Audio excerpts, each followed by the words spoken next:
Ever feel like investing is this super complex game you just aren't equipped to play? Well, we're about to change that. In just the next few minutes, we're going to build a solid framework to help you start your investing journey, not with confusion, but with some real clarity and confidence. Let's jump in. The legendary investor Benjamin Graham, who was actually Warren Buffett's mentor, he absolutely nailed a critical truth here. So often, the biggest thing standing between us and our financial goals, it isn't the market. It's our own psychology. It's our emotions, our biases, and our impulses that can really become our own worst enemy. And this is a perfect example of where that battle plays out. I want you to meet this couple. They have a great combined income, $133,000, which actually puts them in the top quarter of all U.S. households. On paper, they should be building wealth, feeling secure, but instead, they're stressed out and living paycheck to paycheck. It just goes to show you, a great income is just potential. Without a plan, it doesn't automatically become financial security. So that's exactly where we have to begin. Section 1, Know Thyself. Before you even think about buying a stock or a bond, you need a map. You need a plan. And that plan, it starts by understanding the single most important variable in this entire equation, which is you. Okay, first things first, let's get our terms straight because saving and investing, they are not the same thing. Saving is for your short-term goals, things you'll need money for in the next 5 years or so. Think of an emergency fund or a down payment on a car. It's low risk, easy to get to, but you're going to get low returns. Investing, on the other hand, is for the long haul. We're talking 5+ years out, like for retirement. It means taking on more risk, but for the potential of much, much higher returns to build real long-term wealth. So your personal investment plan, your map, is really built on these 3 pillars. Number 1, your financial goals. What's the money for? And be specific. Number 2, your time horizon. When are you going to need it? The answer for a goal that's 30 years away is totally different from one that's just 7 years away. And third, your risk tolerance. How much craziness in the market can you handle without totally freaking out? Your honest answers to these questions are what's going to dictate your entire strategy. Okay, so with your personal plan in hand, we can move on to Section 2, the Investor's Toolkit. Now we get to open up the toolbox and look at the actual instruments you'll use to build your portfolio and bring that whole plan to life. I'm sure you've heard this a million times, but it is, without a doubt, maybe the single most important piece of investing wisdom ever. This simple phrase is the foundation of a really powerful concept that protects investors from themselves and from the wild unpredictability of the market. And that concept is diversification. Now, what's really interesting about this is just how intuitive it is. Think about a street vendor who sells both sunglasses and umbrellas, right? When it's sunny, they sell sunglasses. When it rains, they sell umbrellas.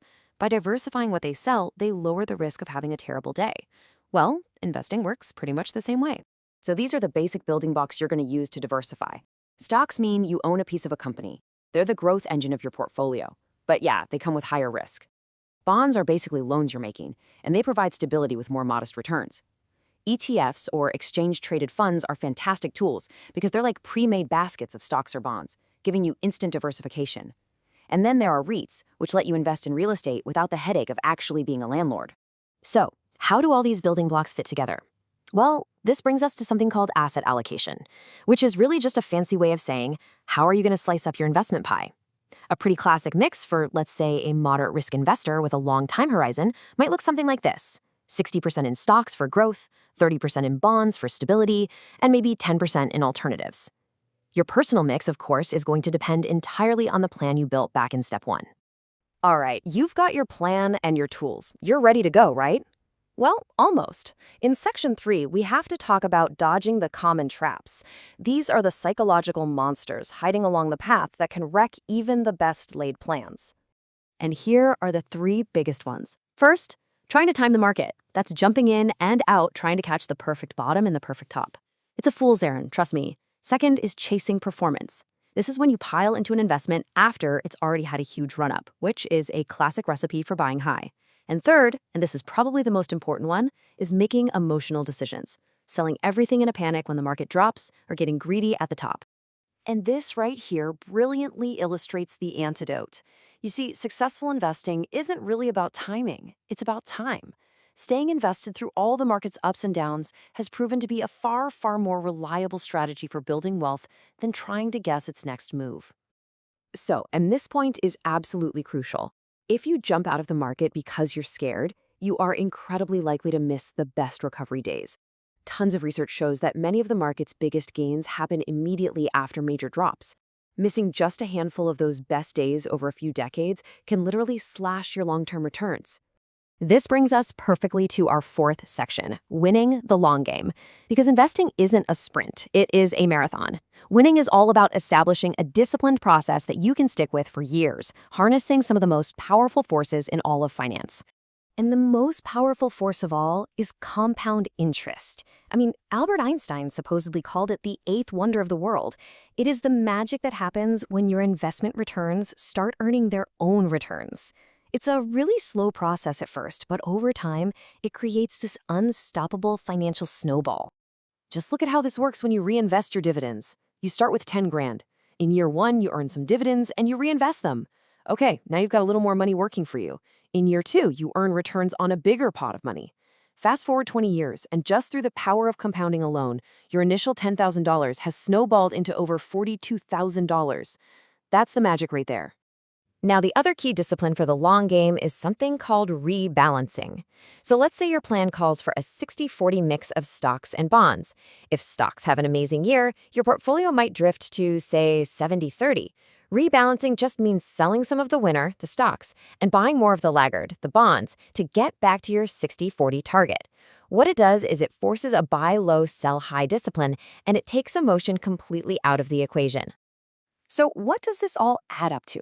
Well, we've reached section 5, and if there is one core idea to take away from all of this, it's about making a fundamental shift in your mindset, becoming an investor, not a gambler. The investment giant BlackRock put it perfectly. The market isn't a casino. You don't win by chasing every hot tip or making crazy bets. You win by having a thoughtful plan, by sizing your investments carefully, and focusing on what's most likely to happen over the long term, not what might happen tomorrow. So here's the key difference, side by side. A gambler, they rely on hot tips and hope for a quick win. They react emotionally. They chase short-term noise. An investor, though, operates with a plan. They're disciplined, they're focused on their long-term goals, and they build wealth methodically, piece by piece.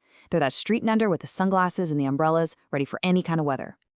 And that's it. You now have the framework. A plan based on your goals, a toolkit for diversification, an understanding of the psychological traps to avoid, and the long-term disciplines to make sure you succeed. You have the investor's playbook. So the only question left is, are you ready to begin your journey?